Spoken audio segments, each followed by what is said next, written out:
A flight attendant publicly removes 12-year-old Maya from the plane for a paperwork issue, embarrassing her in front of everyone. 9 minutes later, both pilots collapse from toxic fumes. The captain returns, salutes Maya, and desperately begs her to save the flight, only she has the aviation knowledge needed. Before you watch full story, comment below from which country are you watching. Don't forget to subscribe for more amazing stories. The afternoon sun streamed through the massive windows of Denver International Airport's Terminal B as 12-year-old Maya Chen stood in the jetway entrance of Flight 447 to Seattle, her small backpack clutched in both hands. She was thin for her age, with dark hair pulled back in a practical ponytail and eyes that seemed older than her years. Her faded jeans and simple blue hoodie marked her as unremarkable, just another unaccompanied minor making the 2-hour flight north, except for the way she unconsciously scanned the aircraft's interior upon boarding, her gaze lingering on the emergency exit placements with an attention to detail that would have seemed strange if anyone had been paying attention. She found her assigned seat, 14C, a middle seat between two adult passengers. The woman in the window seat was already absorbed in her phone as Maya carefully stowed her backpack under the seat in front of her, positioning it precisely where it wouldn't impede emergency evacuation. She'd been flying alone since she was 8 years old, ever since her mother, Lieutenant Commander Sarah Chen, had been killed in a training accident at Naval Air Station Whidbey Island. Her father, a civilian contractor who traveled constantly, had arranged for her to shuttle between Denver and her grandmother's house in Seattle every few weeks. What none of the passengers or crew knew was that Maya had spent the 4 years since her mother's death immersed in aviation, turning her grief into an obsession.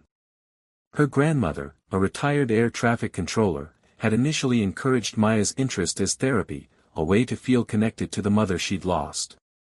But what had started as looking through old flight manuals had evolved into something comprehensive. Maya had devoured every book on aviation she could find, spent thousands of hours on professional flight simulators, and had memorized emergency procedures for dozens of aircraft types. She'd studied flight dynamics, weather systems, navigation, and emergency response protocols with an intensity that worried her grandmother. Maya had also maintained contact with her mother's former squadron mates, who'd taken the orphaned daughter of their fallen comrade under their collective wing. They'd taught her things that went far beyond civilian aviation knowledge, walking her through military emergency procedures, crisis management protocols, and split-second decision-making. Commander James Morrison, her mother's former commanding officer, had even arranged for her to sit in on emergency response training sessions at the base. She could read approach plates, understood instrument landing systems, and had logged over 200 hours on flight simulators. But she never mentioned any of this to anyone outside that small circle, knowing that being a 12-year-old aviation expert would only make her seem strange. She was fastening her seatbelt when she noticed the commotion near the front of the aircraft. A flight attendant was speaking rapidly into the phone mounted near the forward galley, her expression tight with stress.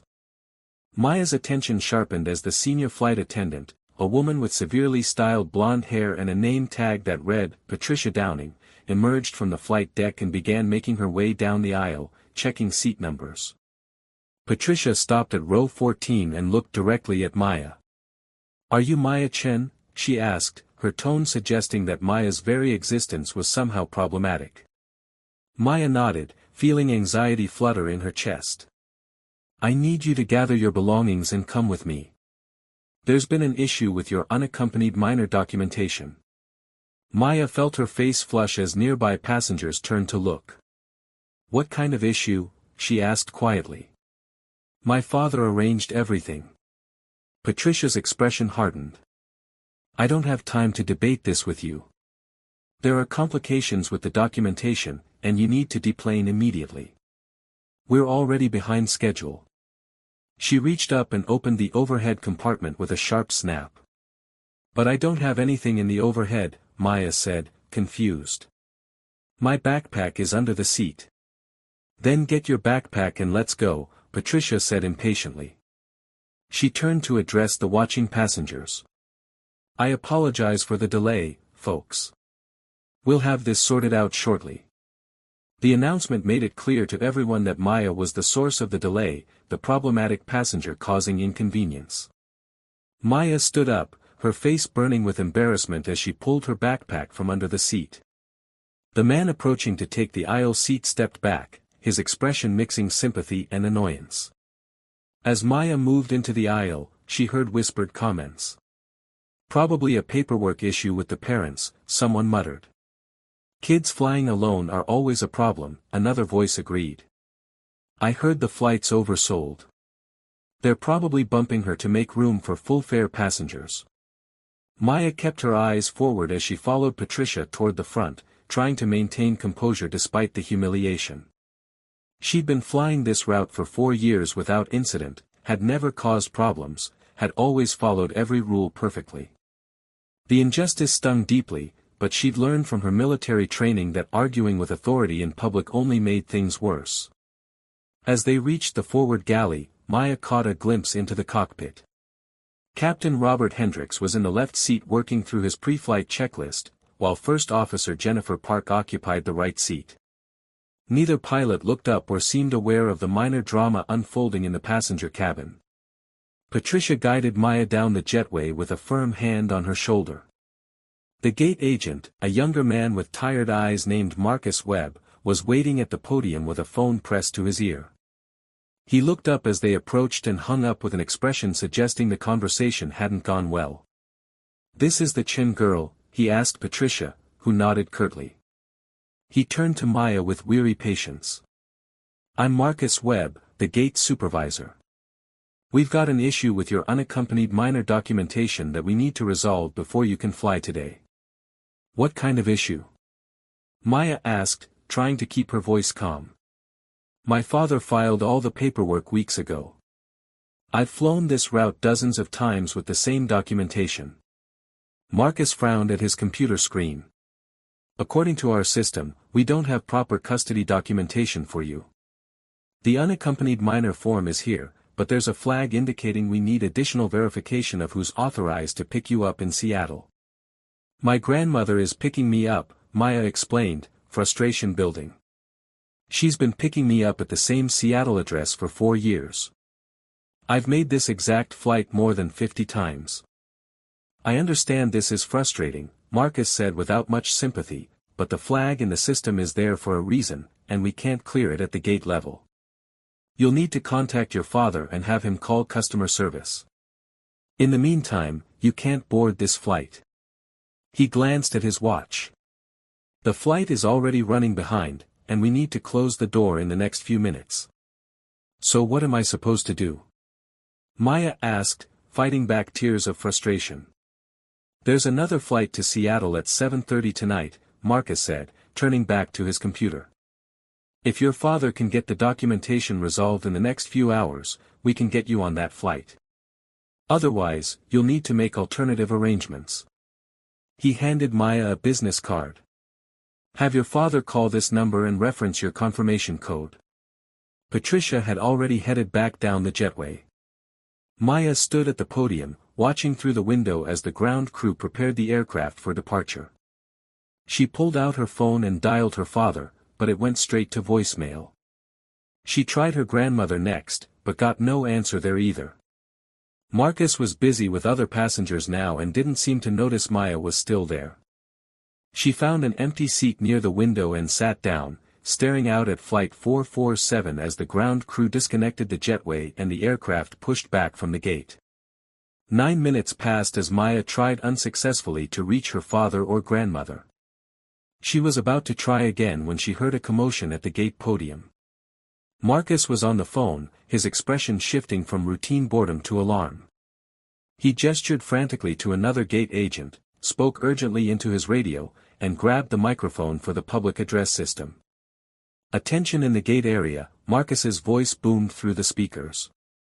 "We need medical personnel to contact the gate immediately. This is an emergency." The jetway door burst open and Captain Hendricks appeared, his face flushed and breathing labored. He was leaning heavily on First Officer Park, who was supporting him with visible effort. "We need emergency medical services right now," Park was saying urgently into her radio. "Captain is experiencing chest pain, shortness of breath, and left arm numbness. Possible cardiac event. The gate area erupted into controlled chaos as airport security and medical personnel converged. Maya watched as paramedics arrived with a stretcher and began assessing Captain Hendricks, who was clearly in distress. First Officer Park was on her phone, speaking rapidly, and Maya could hear fragments. Both pilots symptomatic. First officer experiencing severe vertigo and nausea. Unknown cause. All passengers still on board. Need immediate guidance. Maya's mind raced through the implications. Both pilots incapacitated. All passengers still on the aircraft, now sitting on the taxiway away from the gate. This was a nightmare scenario. They'd need replacement pilots, but if whatever had affected both pilots was still present in the cockpit environment, sending more pilots in could create more casualties. First Officer Park was being examined by paramedics as well, visibly struggling to maintain balance. "I can't see straight," Maya heard her saying. "Everything's spinning." Started about 2 minutes after we pushed back. Marcus was on the radio with the aircraft, and Maya could hear the panicked voice of a flight attendant. "We're getting reports of passengers feeling ill as well. Several people near the front of the aircraft are complaining of headaches and nausea. We need to get back to the gate, but both pilots are non-responsive now. What do we do?" The situation was deteriorating rapidly. Airport emergency vehicles were racing toward the aircraft, their lights flashing. First Officer Park was trying to explain something to emergency responders, her words slurred but urgent. "Need someone who knows the systems, can't just bring in any pilot, something wrong with the aircraft environment." Maya made a decision. She approached the cluster of airline personnel and emergency responders. "Excuse me," she said, her voice steady despite her racing heart. "I heard what First Officer Park said about needing someone who knows the aircraft systems. I can help." Several people turned to look at her with dismissive expressions. Marcus actually laughed nervously. "Kid, this is a serious emergency. We don't have time for." "I know it's a serious emergency," Maya interrupted. "And I know I'm 12 years old and I was just removed from that flight. But I also know that you have 137 passengers and 6 crew members trapped on an aircraft that may have environmental contamination, with no pilots capable of operating it. I can remotely assess the situation and help coordinate the emergency response." An airport security supervisor crossed his arms skeptically. "And how exactly does a 12-year-old girl think she can do that?" Maya met his gaze steadily. "My mother was Lieutenant Commander Sarah Chen, naval aviator. She died 4 years ago at NAS Whidbey Island.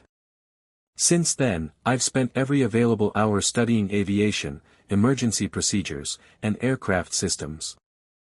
I have over 200 hours on flight simulators, including full-motion sims for this exact aircraft type. I've studied under former military pilots and air traffic controllers, and I know the emergency protocols for dealing with suspected cockpit environmental contamination." First Officer Park, still conscious despite her distress, focused on Maya with difficulty. "Sarah Chen," she said slowly. "I knew Sarah. We were in the same training squadron at Pensacola." She looked at the emergency responders. "If this is Sarah's daughter, listen to her. Sarah was the best pilot I ever flew with." The endorsement from a professional pilot changed the dynamic instantly. The airport operations manager, Carol Stevens, knelt to Maya's eye level. "What do you think is happening?" Maya's mind worked through the sequence. Both pilots became symptomatic shortly after pushback, which suggests environmental exposure that began during startup. Passengers near the front are also affected, indicating contamination is highest in the forward cabin and cockpit. Most likely causes are bleed air contamination from the auxiliary power unit or main engines, or a chemical leak. We need to shut down all air circulation immediately, determine if evacuation on the taxiway is safer than attempting to taxi back, and establish whether pilots can safely enter the flight deck wearing protective equipment. Carol's expression shifted from skepticism to shock. "That's actually a comprehensive assessment." She pulled out her radio. Tower, this is Stevens. We need to coordinate an immediate shutdown of all pneumatic systems on Flight 447 and assess for evacuation on the taxiway versus return to gate. Suspected environmental contamination. Carol turned back to Maya. Okay, you clearly know more than any 12-year-old should. But what we really need is someone who can get into that cockpit and help fly the aircraft back. Can you do that? Maya shook her head. I have simulator experience, but I'm not rated on actual aircraft and I don't have the physical capability to properly operate the controls. What I can do is provide guidance to whoever you send in, help them understand what systems need to be isolated, and coordinate with air traffic control on emergency procedures. But you need an actual rated pilot in the left seat. We've got 2 relief pilots being pulled from other flights, but they won't be here for at least 15 minutes, Carol said. In the meantime, that aircraft is sitting on the taxiway with no one at the controls and a cabin full of potentially contaminated air. Maya looked out at the aircraft. If the contamination is bleed air related, shutting down the pneumatic systems will stop it from getting worse, but it will also mean no air conditioning or pressurization. That's not critical while we're on the ground, but we need to move fast.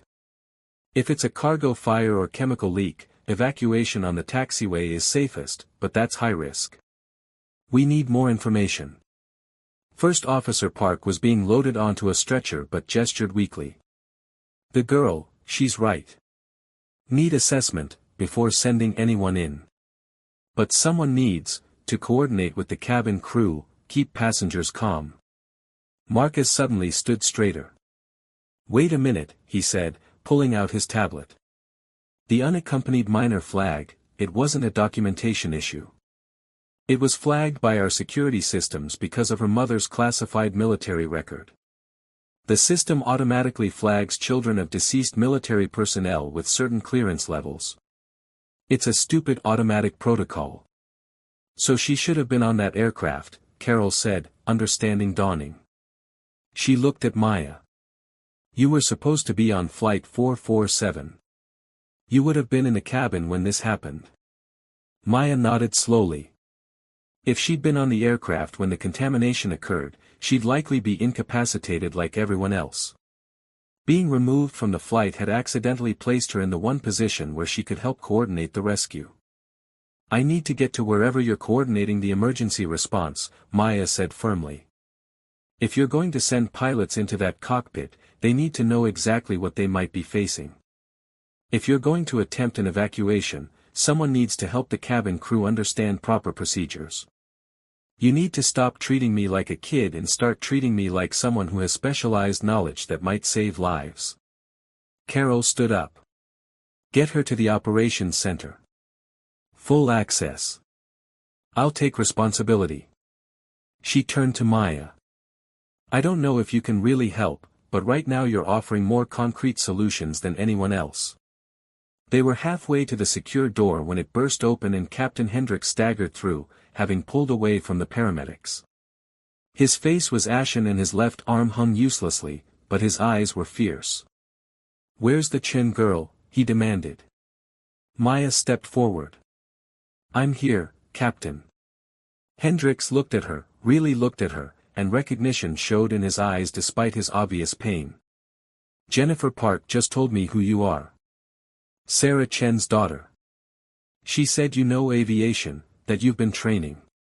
He straightened up with visible effort, and then, to everyone's astonishment, he brought his right hand up in a full military salute, holding it steady despite his distress. The gesture stopped everything. Maya felt tears spring to her eyes, but she returned the salute with perfect form, exactly as her mother's squadron mates had taught her. Miss Chen, Hendricks said formally. Flight 447 has approximately 9 minutes of breathable air remaining before oxygen deprivation becomes critical. 2 pilots are being scrambled but won't arrive in time. You're the only person in this airport with the knowledge base to help coordinate what needs to happen. I am formally requesting your assistance as a subject matter expert in emergency aviation procedures. Will you help us save my flight? Yes, sir, she said clearly. I'll do everything I can.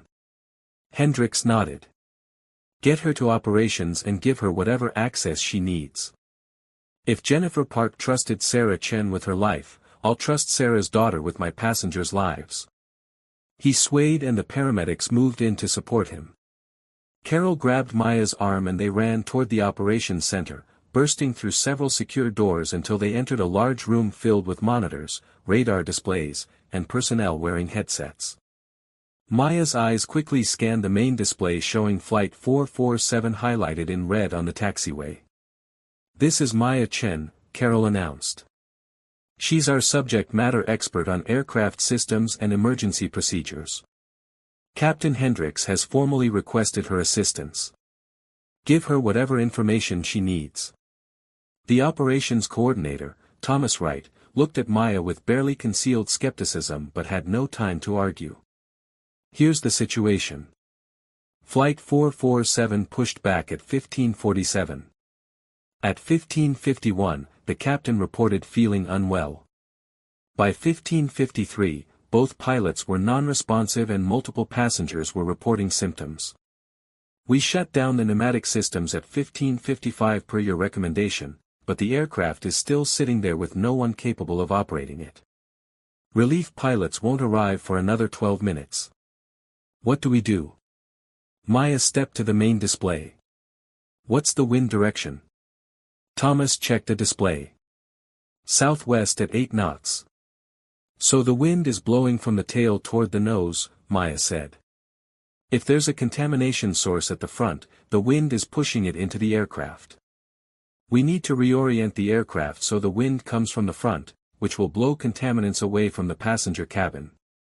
"We can't reorient the aircraft," Thomas said with strained patience. "We don't have pilots." "We don't need to taxi it," Maya countered. "Use a tug. Hook up a pushback tractor to the nose gear and reposition the aircraft facing into the wind. That will help clear airborne contaminants and make it safer for rescue personnel to approach from the rear." Thomas stared for a moment, then grabbed his radio. "Ground operations, this is Wright.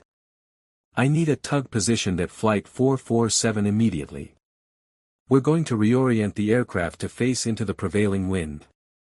Approach from upwind only, full protective equipment." Maya's confidence grew as they listened.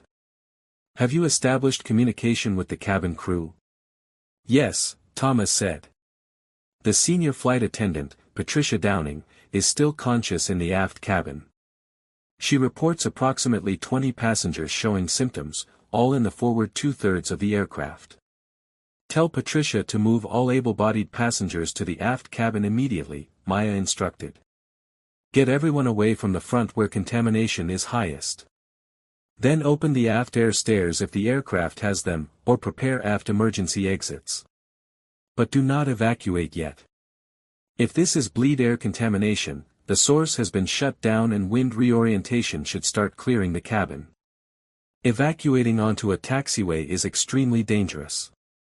Thomas relayed the instructions, and Maya could hear Patricia's shaken voice acknowledging. The display showed the tug reaching Flight 447, and ground personnel and protective equipment began repositioning the aircraft, turning it 90 degrees so its nose pointed into the southwest wind. "Wind reorientation complete," a voice reported. "Aircraft is now facing into prevailing winds." "Good," Maya said. "Now we need to establish what caused the contamination. Thomas, do you have access to maintenance logs and recent service history?" Thomas pulled up the information. "Routine maintenance completed yesterday. APU serviced, general inspection, no anomalies reported." Maya studied the logs. "The APU was serviced yesterday." "What kind of service?" "Oil change and filter replacement on the auxiliary power unit. Standard procedure." "Was the oil properly certified for aviation use?" Maya asked. Thomas's expression changed. "Let me check with maintenance." He made a call, spoke urgently, then his face went pale. "The oil came from a batch that's being recalled. It wasn't properly refined and can produce toxic fumes when heated. The recall notice went out this morning but hadn't been processed yet." "That's it," Maya said with certainty. The APU was running on contaminated oil. When they started it during boarding, it began producing toxic fumes pulled into the bleed air system and distributed throughout the cabin. Highest concentration in the cockpit and forward cabin because that's where air distribution starts. Once they pushed back and started main engines, contamination got worse. But we shut down the bleed air systems, Carol pointed out. Why are people still symptomatic? Because the aircraft is closed up, Maya explained. The toxic air is still in the cabin. But now that the contamination source is shut down and we've reoriented the aircraft, we can start clearing it. Tell Patricia to open all available doors and emergency exits. Let the wind blow through and evacuate the contaminated air. Emergency crews can approach from upwind and start assessing passengers. Once the air is clear, we can get everyone off safely using mobile stairs instead of emergency slides. Thomas gave orders, and Maya watched as her plan was implemented. The aft stairs were deployed, and emergency crews and protective equipment began boarding from the rear, moving forward to assess passengers. Fresh air flowed through the open cabin, and within minutes reports indicated passengers were beginning to recover as they were moved away from the contaminated forward cabin into fresh air. It's working, Carol said with awe. How did you know? I didn't know, Maya admitted. I made an educated guess based on the symptoms, timing, and most likely failure modes. My mother used to say that aviation emergencies are usually simple mechanical problems that cascade into complex situations. Find the simple problem, and the complex situation resolves itself. The operations center functioned with impressive efficiency as the rescue operation continued. Mobile stairs were positioned at both doors, and passengers were evacuated in orderly fashion to waiting buses. Medical personnel triaged the affected passengers, with the most seriously symptomatic transported to hospitals. The cabin crew, including Patricia Downing, emerged from the aft section looking shaken but unharmed. Thomas coordinated with the FAA, airline management, and emergency services. Maya stood slightly apart now, her role essentially complete. She felt the adrenaline draining, leaving her suddenly exhausted and aware of how surreal the last 30 minutes had been. Her mother would have been proud, she thought, and tears formed that she quickly wiped away. Carol approached with water. I don't even know what to say. What you did here today. I've been working in airport operations for 15 years, and I've never seen anyone, regardless of age or experience, perform that well under that kind of pressure. You probably saved dozens of lives. I just did what my training prepared me to do, Maya said quietly. My mother always said that emergencies don't care about your credentials or your age. They only care about whether you can solve the problem. Luck had nothing to do with it, Thomas said, joining them. You earned that knowledge through years of dedicated study. Most 12-year-olds are playing video games. You've spent 4 years immersing yourself in one of the most complex technical fields in existence. That's dedication and intelligence. The display showed all passengers evacuated from Flight 447, and the aircraft was being secured by maintenance personnel and protective equipment. The contaminated APU was being isolated, and environmental specialists conducted air quality tests. Marcus appeared carrying Maya's backpack, looking overwhelmed. Maya, I owe you an apology. When I processed your removal, I treated you like just another problematic passenger. I never imagined. I mean, how could I have known? You couldn't have known, Maya said, taking her backpack. The system flagged me, you followed procedures, and you did your job. You weren't wrong to remove me. But those rules almost cost us the one person who could help, Marcus said. If you'd been on that flight when the contamination occurred, you would have been incapacitated like everyone else. Being removed is what made it possible for you to help. Captain Hendricks was wheeled back in by paramedics, having insisted on returning. First Officer Jennifer Park was with him, also in a wheelchair, though more alert. Both had oxygen masks around their necks and 4 lines running into their arms. Miss Chen, Hendricks said, I understand your recommendations led to successful resolution with no fatalities and minimal serious injuries. Is that correct? Thomas stepped forward. Captain, the Chin girl's analysis of the contamination source and her proposed response procedures were exactly correct. She identified the APU oil contamination, recommended the wind reorientation, coordinated the cabin ventilation strategy, and probably saved 20 to 30 lives. The FAA representatives monitoring our response have already requested a full report on her involvement. Hendricks nodded, then looked directly at Maya with deep respect. Miss Chen, in my 28 years of flying, I've worked with hundreds of pilots, controllers, and emergency responders. Very few would have performed as well as you did today. Your mother would have been extraordinarily proud. You've earned the respect of everyone in this room and everyone aboard Flight 447. He paused. Including Patricia Downing, who asked me to tell you she's deeply sorry for how she treated you and grateful you were able to help despite having every reason to be angry. Maya felt her composure cracking. Thank you, Captain. I just wish I could have done something sooner, before people got hurt. You did everything that was possible, First Officer Park said. Your mother and I flew together for 2 years, and I learned more from her about emergency decision-making than from anyone else. She used to say that the mark of a good pilot isn't preventing every emergency, it's managing emergencies with maximum effectiveness and minimum panic. That's exactly what you did today. The operations center returned to normal operations, the emergency resolved. Thomas coordinated alternative transportation for Flight 447 passengers while others worked on the contaminated APU investigation. Carol completed paperwork and coordinated with arriving FAA representatives. Maya's phone buzzed with missed calls from her father and grandmother, along with multiple text messages. News of the Flight 447 emergency had spread, and anyone who knew Maya had been scheduled on that flight was frantically trying to reach her. She quickly sent texts explaining she was safe. Miss Chen, Thomas said, approaching with a woman in a formal business suit. This is Rachel Morrison from the FAA's Flight Standards District Office. She's leading the official investigation and has questions for you. Rachel extended her hand professionally. Miss Chen, I've been briefed on your role today, and I need a formal statement for the official investigation. Can you do that? Yes, ma'am, Maya said. For the next 45 minutes, Maya provided a detailed account of her aviation education, walking through resources she'd studied, simulators she'd trained on, military personnel who taught her, and the specific knowledge base she'd developed. Rachel took extensive notes, occasionally asking pointed technical questions.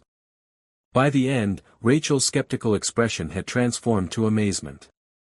Miss Chen, Rachel said carefully, you are not certified as a pilot and don't hold official aviation qualifications. However, your knowledge base and training background are more comprehensive than many certified pilots I've interviewed. Your analysis was technically sound, your emergency response recommendations were appropriate and effective, and your ability to coordinate during a crisis demonstrated exceptional capability. This will be a very unusual report to write. Will I be in trouble? Maya asked. Trouble? No, Miss Chen, you're not in trouble. If anything, you'll probably be commended. The FAA takes aviation safety extremely seriously, and you contributed significantly to a positive outcome in a life-threatening emergency. I'll need to interview you again as the investigation progresses, but for now, you're free to go. Do you need assistance arranging alternative transportation? Maya realized she'd completely forgotten about getting to Seattle. I need to get to Seattle. My grandmother is expecting me. Marcus stepped forward. I already took care of that. I contacted customer service and had them manually override the system flag. Your documentation is properly cleared, and I've booked you on the 7:30 flight to Seattle. First class, with the airline's compliments and apologies. He handed Maya a new boarding pass. Also, the airline's CEO has personally requested a meeting with you when your schedule permits. I don't need first class or a meeting, Maya said, embarrassed. I just want to get to my grandmother's house. Please accept the flight upgrade at least, Marcus said gently. After what you've been through today, you've earned a comfortable seat. Captain Hendricks was being prepared for hospital transport but stopped the paramedics one more time and gestured for Maya. Miss Chen, promise me something. Promise me that you won't give up on aviation just because you're young and people will doubt you. Promise me you'll continue your education, get your pilot's license when you're old enough, and consider a career in this field. The aviation world needs people who can think clearly under pressure. Will you promise me that? Maya felt tears forming but nodded. I promise, Captain. Aviation is all I've ever wanted to do. Then let today be the beginning, not the end, Hendricks said. Let it be the day you discovered that you have your mother's gift for emergency management and clear thinking under pressure. Let it be the day you realize that capability is what matters in the cockpit. He extended his hand. Blue skies and tailwinds, Miss Chen. I hope our paths cross again when you're wearing pilot's wings of your own. The paramedics wheeled him away, with First Officer Park following. Maya watched them go, feeling exhaustion, pride, and sadness. Carol approached with a gentle smile. Your 7:30 flight boards in about 2 hours. That gives you time to eat and process everything. Is there anything you need? I'd like to call my grandmother and my father, Maya said. They're probably worried sick. Carol led Maya to a quiet office where she could make calls in privacy. Her grandmother answered on the first ring, voice tight with worry. Maya. Thank God you're all right. I saw the news about Flight 447 and when I couldn't reach you. Are you hurt? I'm fine, Grandma, Maya said, then explained everything. Her grandmother listened in stunned silence, occasionally making sounds of shock or pride, and by the time Maya finished, she could hear her grandmother crying softly. Your mother would have been so proud. So incredibly proud. You did exactly what she would have done, exactly what all that training prepared you to do. Maya's father was even more emotional, his voice breaking. I'm catching the next flight to Seattle. I need to see you, need to make sure you're really okay. Maya, what you did today. I'm so proud of you I could burst, but I'm also terrified thinking about how easily things could have gone wrong. I'm okay, Dad. Really. All that studying, all those hours on the simulator, all the training from Mom's squadron mates, it all mattered today. It all meant something. They talked for another 20 minutes before Maya hung up, feeling emotionally drained but oddly at peace. The day had validated 4 years of intensive study and preparation. She'd proven that knowledge and capability weren't limited by age or official credentials. Carol returned with a sandwich and drink. I thought you might be hungry. You need to eat something before you crash. She sat across from Maya with motherly concern. How are you really doing? Maya considered carefully. I feel strange. Part of me is proud that I was able to help, that all my training mattered. But part of me is scared because I realize how serious it was, how many things could have gone wrong. And part of me feels like my mother was there with me, guiding me through it. Does that sound crazy? It doesn't sound crazy at all, Carol said gently. It sounds like a young woman who channeled her grief into something meaningful and then discovered that what she'd been preparing for was exactly what was needed at a critical moment. Your mother wasn't there physically, but everything she taught you and inspired in you was definitely present today. Eventually, Carol walked Maya back to the gate area where her evening flight would board. News of the incident had spread, and Maya noticed people glancing at her with recognition. Some passengers approached to thank her or express admiration, and Maya found herself increasingly uncomfortable with the attention. Patricia Downing appeared at the gate, looking exhausted and emotionally fragile. She approached Maya hesitantly. Maya, may I sit with you for a moment? Maya nodded, and Patricia sat down, taking a deep breath. I need to apologize to you, and I need to do it properly. When I removed you from Flight 447 this afternoon, I treated you with impatience and disrespect. I made assumptions about you based on your age, I was more concerned about the schedule than treating you with dignity, and I humiliated you in front of a cabin full of passengers. That was unprofessional and unkind, and I'm deeply sorry. It's okay, Maya started, but Patricia held up her hand. Please let me finish. It's not okay. When the emergency happened and both pilots became incapacitated, I was terrified with more than 100 passengers and no idea what to do. Then the operations center started giving me instructions that I later learned came from you. The girl I'd just removed with such dismissiveness was now coordinating the response that saved my life and everyone on that plane. The shame I felt, realizing that I'd judged and dismissed someone with extraordinary capabilities just because she was young. Maya, I will carry that lesson for the rest of my career. Maya didn't know what to say. You couldn't have known. I don't look like someone who knows about aviation. That's exactly the problem, Patricia said. I assumed that's all you were because that's all I took the time to see. A good aviation professional should know that appearances can be deceiving and that every passenger deserves respect regardless of age or appearance. I failed that standard today. She stood up. Thank you for saving us, Maya. Thank you for being the bigger person when you had every right to be angry. And thank you for showing me that I still have things to learn about judging people by their capabilities rather than their age. After Patricia left, Maya sat quietly, watching the sun begin to set through the terminal windows.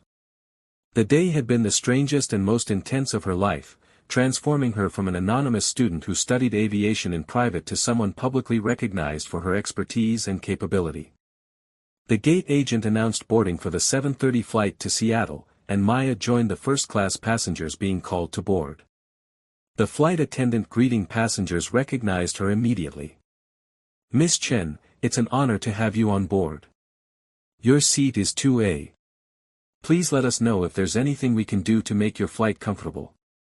Maya made her way to the first-class seat, surprised by how spacious it was compared to the middle seat she'd been assigned on Flight 447. She stowed her backpack, fastened her seatbelt, and looked out the window at the airport lights beginning to glow in the gathering dusk. Other passengers were boarding, and she could hear whispered conversations as people recognized her from news reports already circulating about the incident. A man in a business suit took the seat across the aisle and leaned over. I heard what you did today. My daughter is about your age, and I can't imagine her handling that kind of pressure. You should be very proud of yourself. Thank you, Maya said simply. As the aircraft filled and prepared for departure, Maya felt herself beginning to relax for the first time all day. The familiar sounds of the boarding process, the announcements, the gentle thrum of aircraft systems all combined into a soothing background that reminded her why she loved aviation.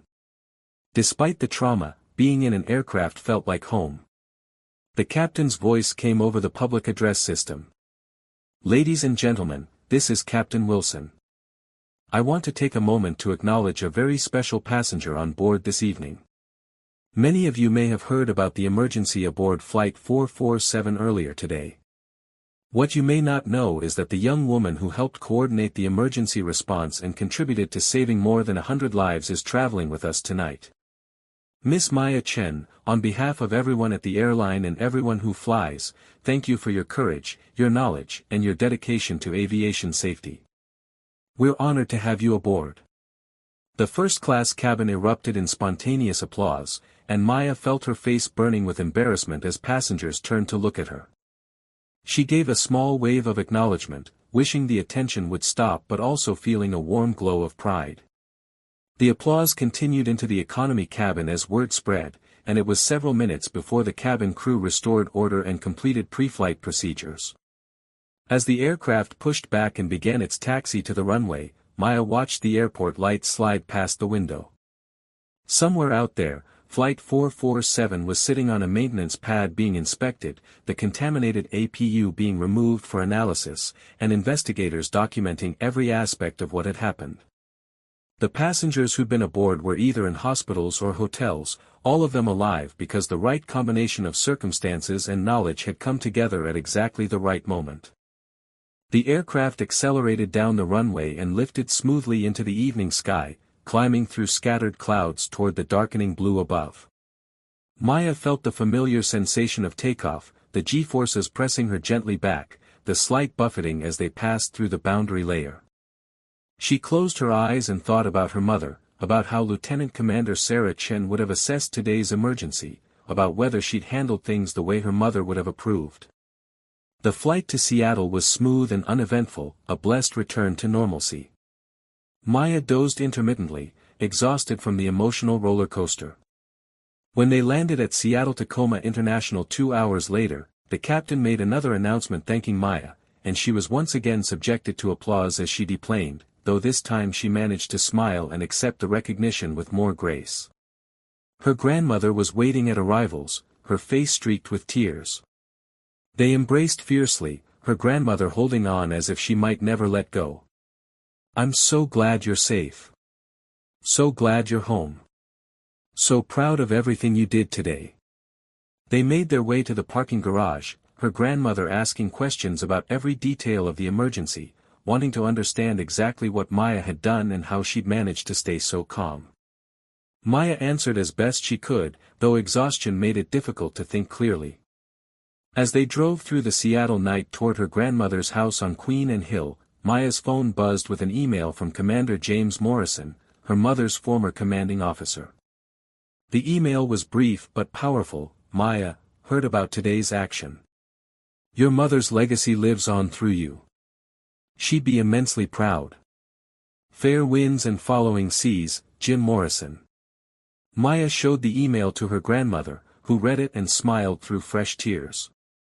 "He's right. Sarah is proud of you. Wherever she is, she's watching and she's proud of the woman you're becoming." They arrived at the familiar house with its view of Elliott Bay and the city lights. Maya's room was exactly as she'd left it, filled with aviation books and models, charts and diagrams covering the walls, a desktop computer with flight simulator software. It was her sanctuary, the place where she'd spent thousands of hours learning everything she could about the field her mother had loved. But tonight, as Maya changed into pajamas and prepared for bed, the room felt different. It wasn't just a place to study and learn anymore. It was the training ground that had prepared her for a real emergency, the classroom where she developed the knowledge that had saved lives. Every book on the shelf, every hour spent on the simulator, every conversation with her mother's squadron mates had contributed to the capability she'd demonstrated today. Her grandmother came to say goodnight, sitting on the edge of Maya's bed. "You know that life is going to be different now. Word of what you did today is going to spread. There will be news coverage, probably interviews, maybe formal recognition. You're not going to be able to go back to being just another student who studies aviation in private." "I know," Maya said quietly. "Part of me wishes today had never happened, that I could have just flown to Seattle normally. But another part of me is grateful that I was there when I was needed, that all the studying mattered for something real. Your mother used to say that we don't choose the moments that define us," her grandmother said. "We only choose how we prepare for them and how we respond when they arrive. You prepared yourself excellently, and you responded with courage and competence that would have made your mother extraordinarily proud.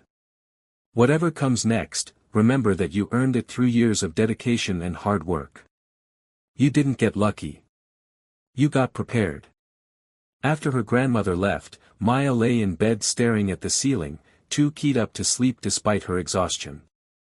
She thought about the day's events, about the strange chain of circumstances that had led from her humiliating removal to her role in coordinating the emergency response.